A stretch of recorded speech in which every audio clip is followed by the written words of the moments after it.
Bonjour et bienvenue pour cette nouvelle interview du rédacteur en chef du Membership Club. Comme vous le savez, le Membership Club est un club très sélect de dirigeants et de patrons du tourisme qui bénéficient d'avantages exclusifs. Ils ont notamment accès à la liste de diffusion WhatsApp et aux articles payants de Tourmag. Aujourd'hui, nous sommes heureux d'accueillir Nicolas Brumelot, président de Digitrips.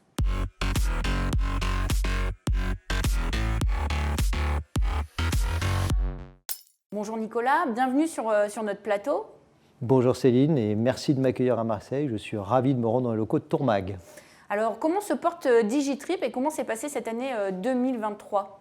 Alors bien, hein, c'est un peu facile de dire que ça va bien, mais en tous les cas, beaucoup de nouveautés que nous avons lancées, des produits innovants comme l'hôtel Best Price Tracker qui permet de bénéficier sur un booking d'une éventuelle baisse de prix qui peut survenir entre le booking et la date de séjour des clients. C'est aussi les démarches que nous avons autour du développement durable et de l'environnement avec l'affichage de l'empreinte carbone sur les vols.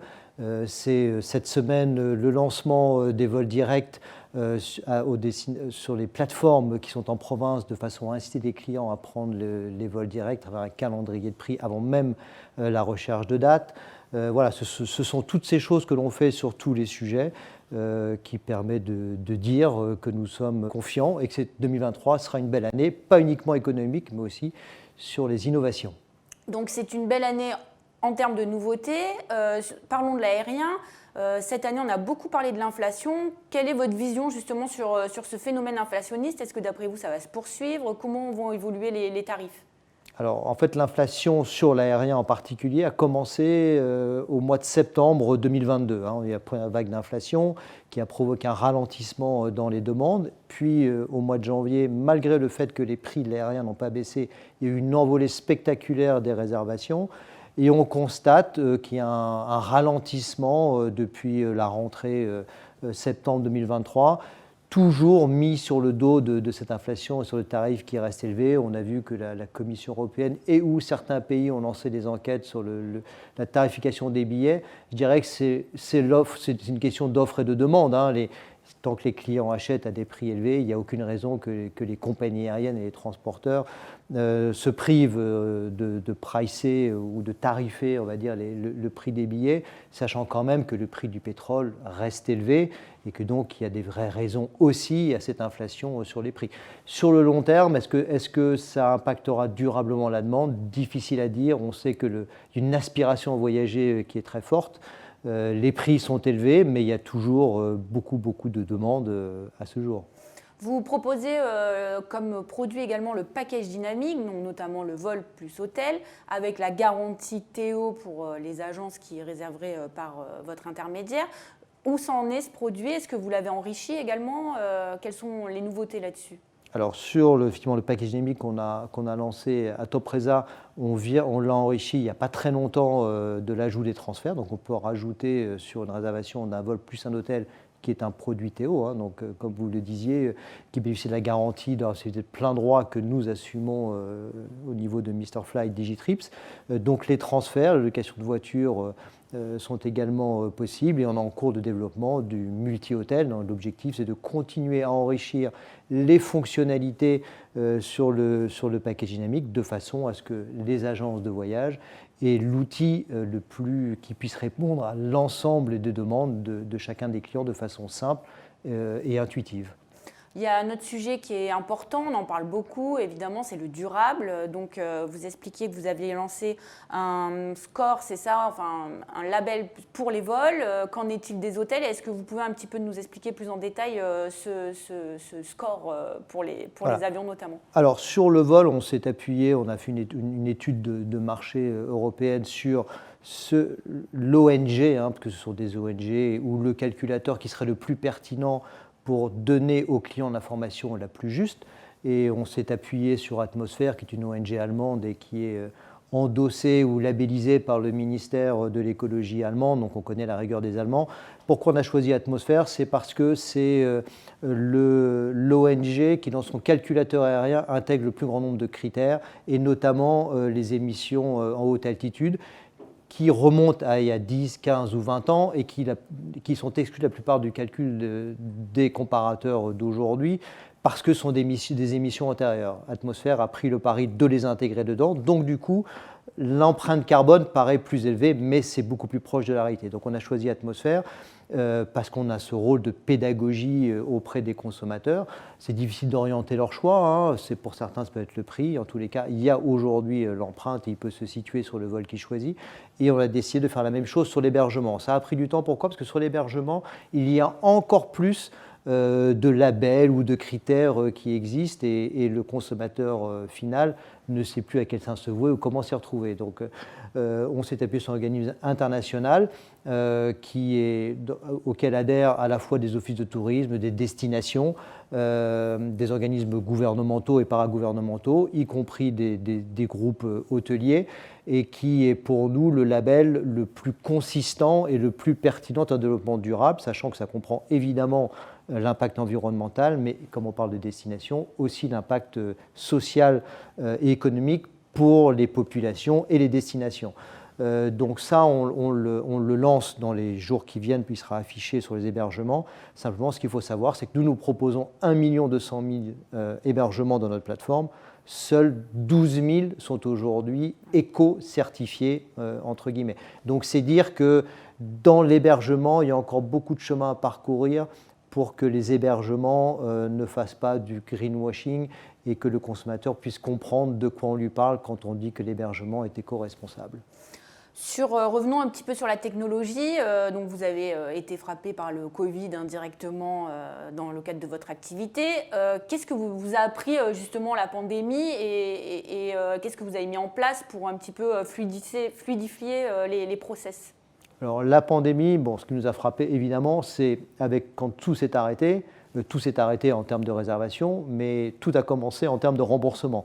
Et quand on a des dizaines de milliers de réservations à processer en annulation / remboursement, on s'est retrouvé confronté à une masse de demandes qu'aucun être humain ne peut absorber, sachant qu'en plus, les compagnies aériennes avaient coupé l'intégralité des accès au remboursement automatique. Donc on s'est attaché pendant la période de Covid, et on continue à le faire aujourd'hui, à digitaliser l'ensemble du processus d'après-vente. C'est-à-dire tout ce qui peut se passer dans la vie d'une réservation entre le moment où le booking est fait, ce qui est assez facile de façon automatique, et avec les changements qui vont intervenir sur un vol ou un hébergement, y compris l'annulation et le remboursement, de façon à rendre nos clients autonomes pour qu'ils puissent intervenir sur un dossier de façon intuitive, simple et efficace, et être capable d'absorber autant de demandes qu'il tombe en simultané. Donc on s'est mis en disposition de se préparer à absorber une charge comme on l'a connu dans le Covid. On espère évidemment que ça ne se reproduira pas. Si un événement majeur devait se reproduire, de pouvoir traiter de façon digitale, comme on le retrouve dans d'autres environnements, dans l'e-commerce. Si on prend Amazon, on ne cherche pas à appeler un Amazon pour absorber ses charges, ou dans la téléphonie mobile, si on va chez Orange, il n'y a pas de numéro de téléphone. Le parcours est intuitif et on rend le client autonome de façon à ce qu'il y ait une valeur ajoutée dans l'intégralité de la chaîne de services qu'on peut apporter à nos clients agents de voyage. Donc on parle en ce moment aussi beaucoup de l'intelligence artificielle. Quel regard vous portez sur cette technologie ?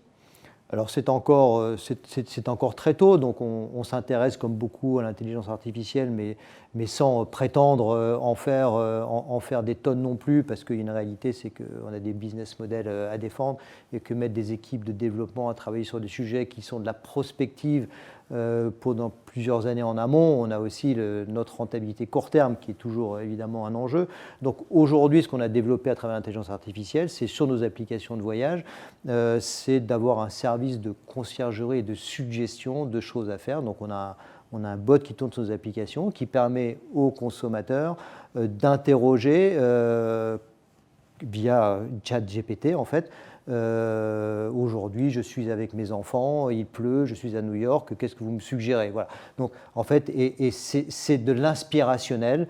Il n'y a pas encore de fonctionnalité de réservation, mais donc ce sont les prémices de ce que permettra de faire l'intelligence artificielle. On s'inscrit dans le temps long, donc on le regarde en y allouant des ressources qui sont adaptés à nos ressources, à nous aussi, aux moyens qu'on peut y mettre, mais tout aussi intéressant parce que ça a forcément bouleversé beaucoup de choses dans la chaîne du voyage et du service. Alors vous êtes chef d'entreprise, vous êtes aussi un marathonien et vous soutenez l'association Imagine for Margot. Justement, est-ce que vous pouvez nous dire un mot sur cette association ? Alors l'association combat le cancer de l'enfant et l'objectif de l'association c'est d'éradiquer le cancer de l'enfant puisque c'est la première cause de maladie des enfants en Europe ou dans le monde occidental. Donc c'est une cause et on sait combien les enfants sont précieux et quand on est touché par ça, c'est un véritable fléau pour les enfants mais pour leur famille. Donc je me suis impliqué à travers les courses, que ça permet de sensibiliser à cette cause et de faire savoir que c'est la première cause de décès des enfants par maladie et ça permet aussi de collecter des fonds. Donc l'association Imagine for Margot, qui a été créée il y a un peu plus de 10 ans maintenant, alloue chaque année plus de 5 millions d'euros à la recherche. Donc c'est une association qui a énormément évolué, qui s'est extrêmement bien entourée et je l'ai rejoint parce qu'elle a une rigueur dans sa gestion, une transparence dans sa gestion. Elle est labellisée IDEAS depuis 2018, c'est un label qui certifie la qualité de la gouvernance, de la transparence et aussi des retours sur investissement, parce que les fonds sont consacrés à la recherche, qui a été renouvelé en 2022. Il y a un comité scientifique qui est composé notamment d'Agnès Buzyn, l'ancienne ministre de la Santé et présidente de la Haute Autorité de la Santé en France, et du professeur Gilles Vassal, qui a dirigé l'oncologie pédiatrique à l'Institut Gustave Roussy. Donc c'est une association qui est extrêmement bien entourée et qui mène des actions efficaces. Et le plaisir cette année, où il y a quelques semaines à peine, d'avoir les premiers résultats d'un traitement qui a été proposé à des enfants atteints d'un cancer qui est considéré comme incurable aujourd'hui, un des cancers du cerveau. Et 8 enfants sont en rémission, donc les avancées sont concrètes. Et moi, je le fais parce que ça fait du bien de faire du bien autour de soi et de s'occuper d'autre chose que de son entreprise. Merci beaucoup Nicolas Brumelot, merci d'être venu sur le plateau de Tourmag. Et je vous donne rendez-vous à bientôt pour une nouvelle interview du rédacteur en chef du Membership Club.